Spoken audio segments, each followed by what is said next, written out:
নিশ্চয়ই আপনারা সবাই ভালো আছেন, কিন্তু আমি ভালো নেই। প্রশ্ন করুন কেন ভালো নেই। ধরা সকাল থেকে যেন মনে হচ্ছে আমি বাংলাদেশে আছি।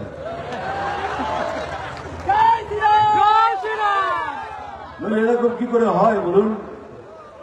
ওখানে হারমোনিয়াম ভেঙে দিচ্ছে, এখানে একটা বাচ্চা মেয়েকে গান গাইতে দিচ্ছে। আগেই বলেনি আমরা মুসলমান বিরুদ্ধ নই, যেভাবে প্রচার করা হয় মুসলমানদের বিরুদ্ধে, আমরা বিরুদ্ধে নই। যারা ভারতকে ভালোবাসে, যারা এই দেশের মুসলমান, তাদের বিরুদ্ধে নই। আমরা তাদের বিরুদ্ধে নিশ্চয়ই, যারা আমাদের দেশে থেকে দেশের ক্ষতি করার চেষ্টা করে। আজকে এমন একটা অবস্থা দাঁড়িয়েছে, ভেতরে একটা ভয় ধরে গেছে, হয়তো কালকে এটা বাংলাদেশ হয়ে যাবে।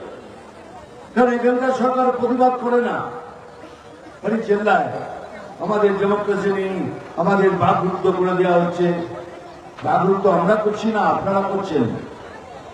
কি করে তাহলে এবার মেয়েটাকে গঙ্গায় দিতে দেন না? কিসের জন্য? কিসের সাম্প্রদায়িকতা? মায়ের গান করলে সাম্প্রদায়িক পাওয়া যায়? সবাই তো বলে মায়ের পায়ের নিচে নাকি স্বর্গ আছে। যদি মায়ের পায়ের নিচে স্বর্গ হয় তাহলে সাম্প্রদায়িক হতে পারে।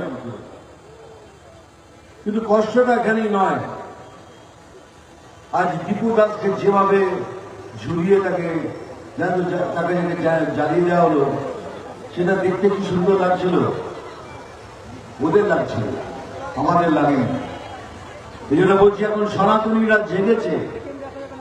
আমি সনাতনী, আমি বুক চাপড়ে বলি আমি সনাতনী।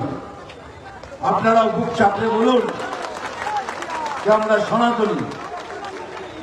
এখন সনাতনীরা জেগেছে, আর সনাতনী জাগে মানে এই সরকারের শেষ। এই সরকার এইবারে তার পতন হবে হবে হবে।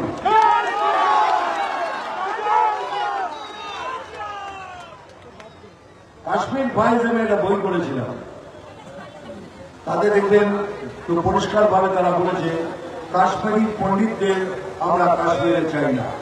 এখন কাশ্মীরের অবস্থা দারুণ, আমি নিজে শুটিং করে এসেছি। খুব সুন্দর অবস্থা কাশ্মীরে।